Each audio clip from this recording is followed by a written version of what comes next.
So our next speaker on the floor is Mr. Mayank Jain. Mr. Mayank Jain is also a very young person. He is just 45, and he is an independent filmmaker and a journalist. But more importantly, he is a fearless intellectual who is not afraid of exposing and explaining issues that are considered politically incorrect. Shri Mayank Jain has contributed a rich body of content on many contemporary national and global issues through the electronic media, focusing on the net and his films with original research and analysis. Currently, he is producing, directing, and scripting a 30-minute international film on the human rights of minorities in Pakistan and Bangladesh.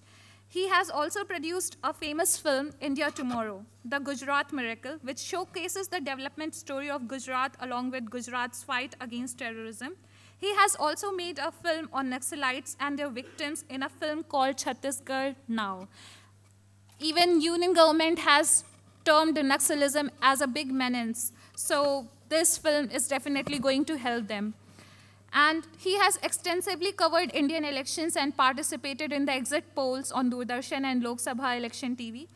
And he has directly weekly programs such as India's Most Wanted and Nishan. Who can forget Shoaib Ilyasi? I mean, he was the topmost anchor of his times.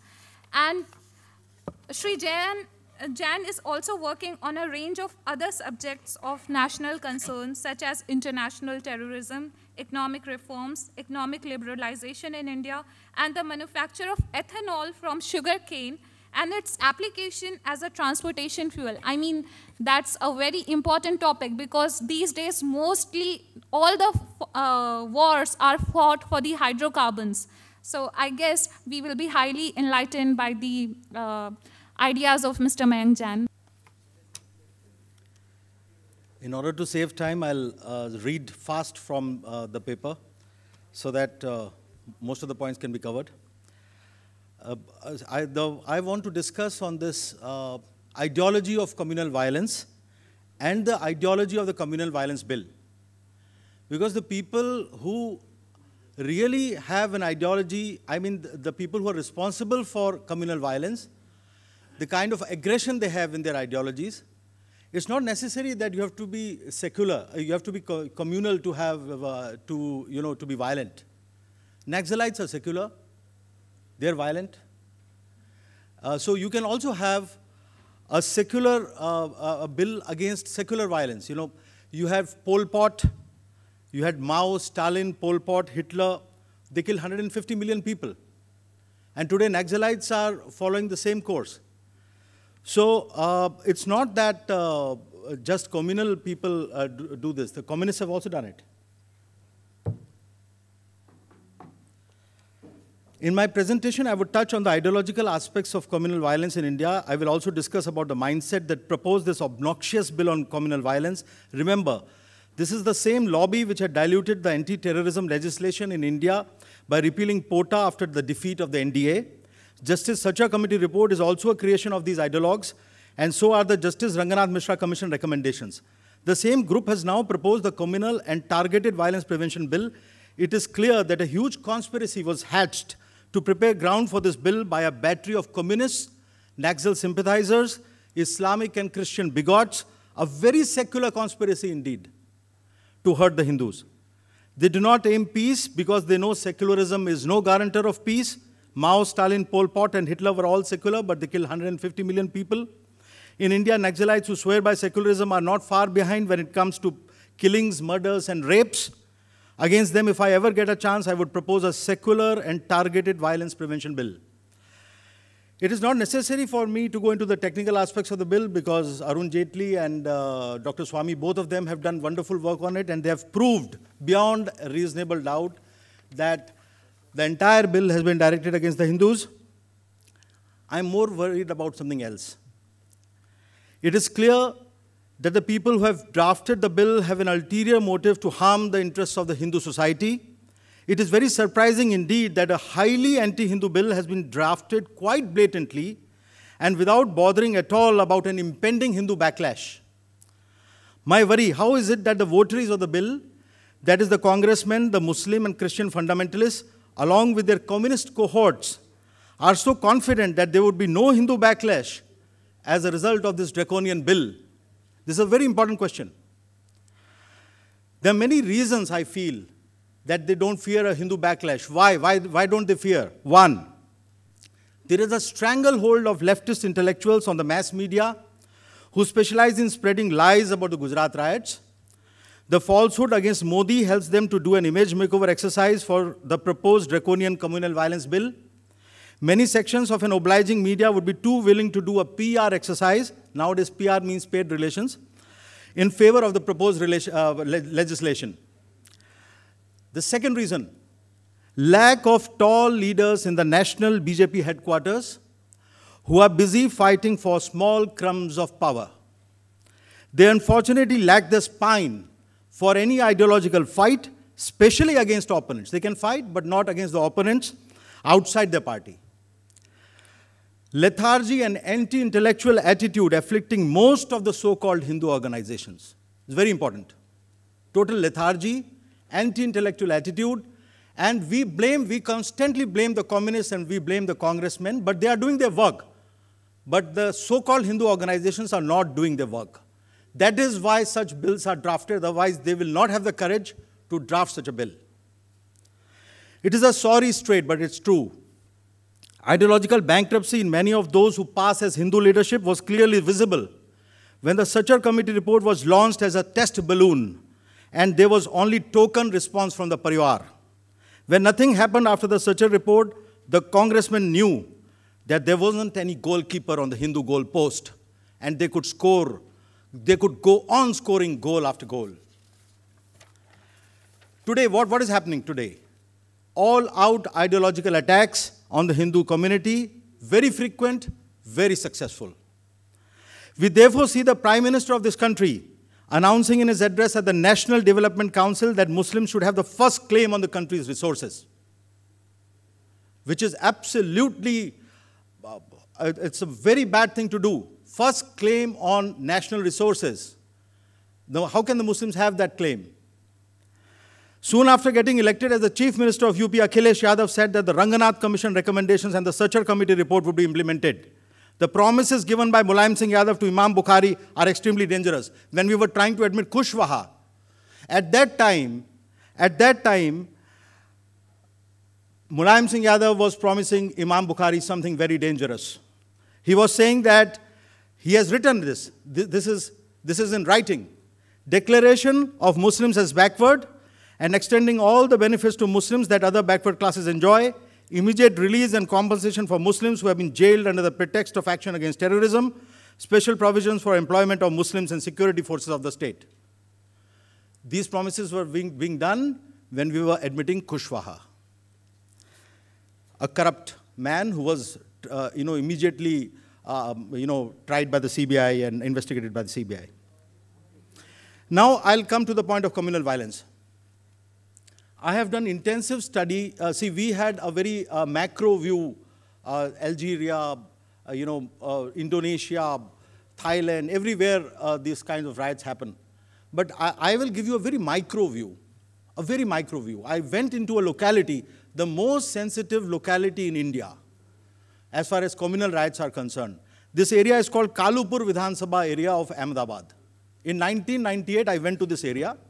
And I went, there are polls in this area, So I'll go through this report, it'll be faster. Coming to the point of understanding communal violence, I have myself undertaking intensive research in India's most communally sensitive locality, the Kalupur Vidhan Sabha area of Ahmedabad. In September 1998, I had conducted an intense survey of the Kalupur Vidhan Sabha area in Ahmedabad to understand the cause and effects of communal riots in this historically volatile locality. In 1985, Ahmedabad was in grip of unprecedented communal frenzy. The Kalupur Assembly constituency was, as usual, the most disturbed. 2:30 p.m., June 6, 1985, Dabgarwar, Kalupur. In spite of heavy presence of army and curfew in the area, 9 Hindus were burnt alive in Dabgarwar by a Muslim mob led by an advocate named Munawar. In Dabgarwar, Hindus of a backward community had 100% presence. After this incident, all the Dabgars went away, and today all their houses have been occupied by the Muslim community. Hindu properties were sold at just 20% of the real value. Thus came into force the Gujarat Prohibition of Transfer of Immovable Property and Provision for Protection of Tenants from Eviction of Premises from Disturbed Areas Act 1986. More than 20,000 people belonging to the Hindu community migrated out of these areas. In most cases, they had to sell their properties at throwaway prices, sometimes even at a loss of 80% of their real value. Consequently, certain areas in Ahmedabad have now become Muslim areas after the Hindus had to flee these places. In 1954, in Kalupur, the population of Hindus was about 70% and the Muslims was hardly 30%. The total population, in 1998, Hindus were hardly 32% and Muslims were more than 68%. The situation had become opposite. Muslims had become a minority in 1954, by 1998 had become a majority, and a majority in 1954 had become a minority in 1998.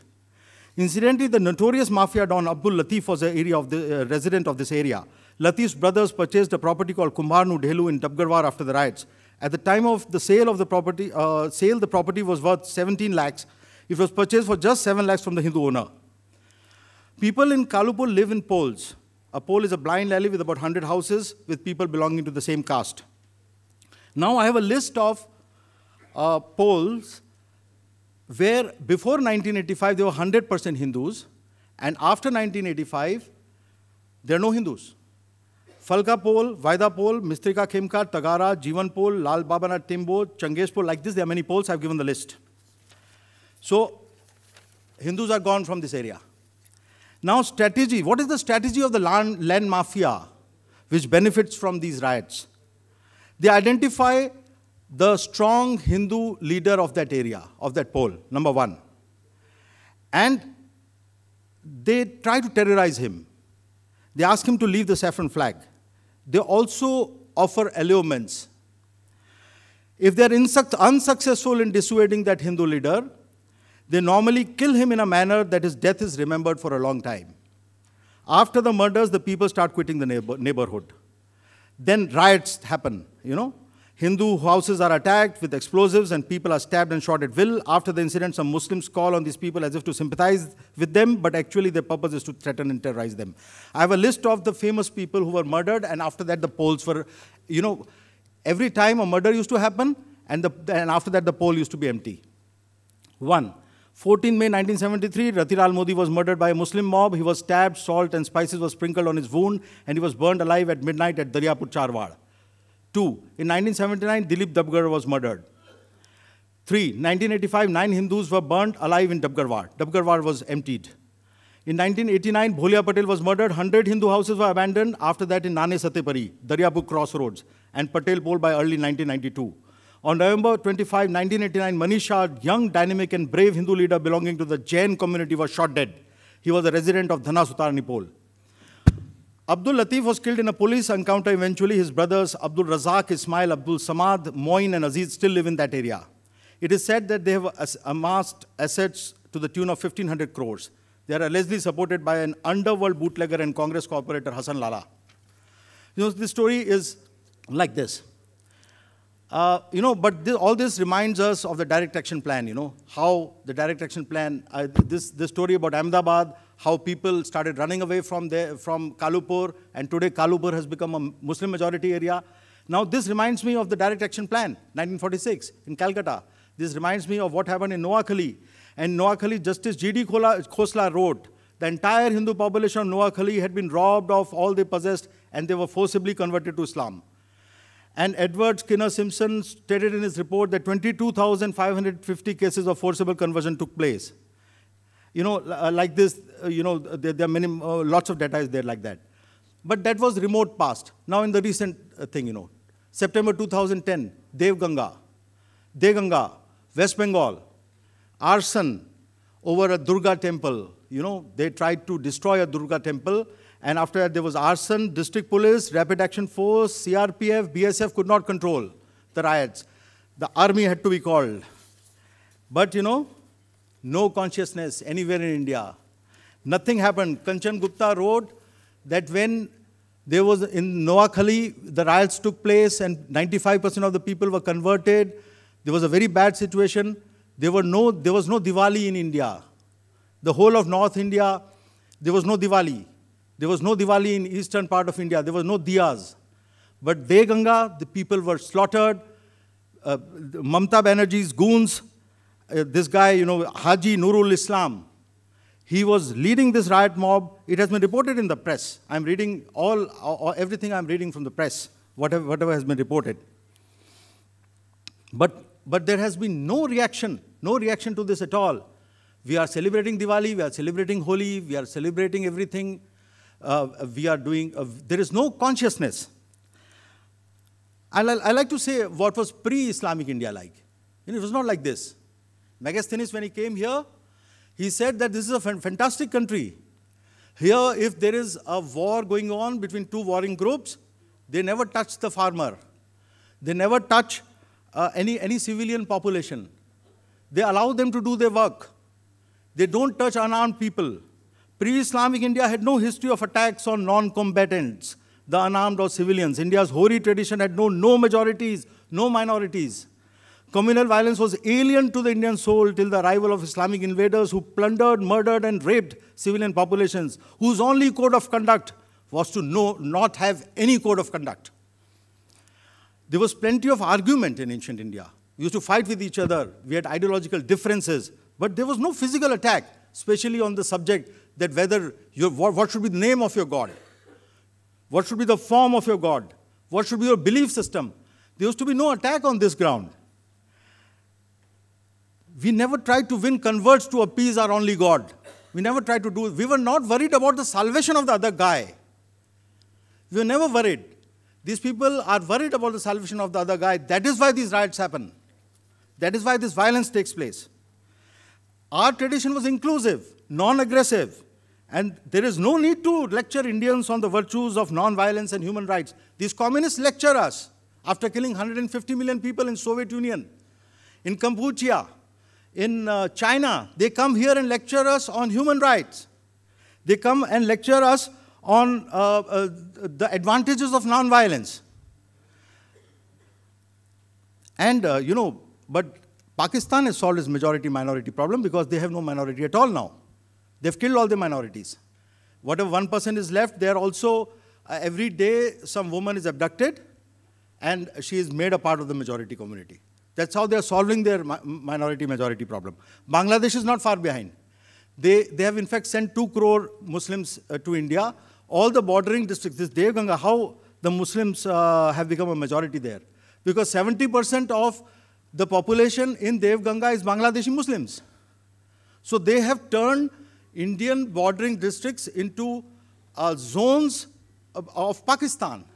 They are infiltrating. So they are turning majority, those Bangladeshi areas. Inside our borders, we are having a Bangladeshi majority adjoining all districts adjoining Bangladesh. See, minority, I have no sympathy for a minority as such. Because, in South Africa, you had a minority when South Africa was racist. They were ruling there. England was ruling here. They were in a minority. Then you had Muslims who were ruling here. They were also in a minority. So it does not show that, if you are in a minority, then you are vulnerable. No, it's not like that. Why are we vulnerable? It is the weakness in the Hindu psyche that encourages attacks by them, because we have lost our collective consciousness of being Hindu. We have been betrayed by our leaders. We have been betrayed by our leaders. Hindu society is ready, but they have been betrayed by the leaders.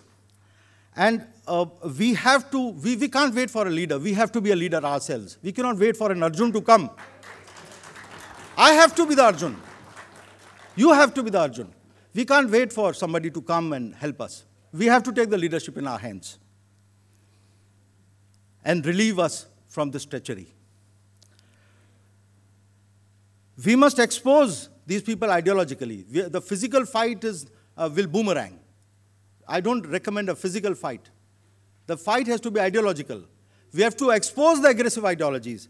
We have to expose the communist ideology. We have to make a list of the crimes they have done, and they come here. And we need an intellectual Kshatriya, somebody who is ready to fight with words, fight with ideas. somebody, and only then, there'll be no attacks on us, and there'll be no violence, and there'll be sadbhavna. Thank you very much. Thank you so much, Mr. Mayank Jain.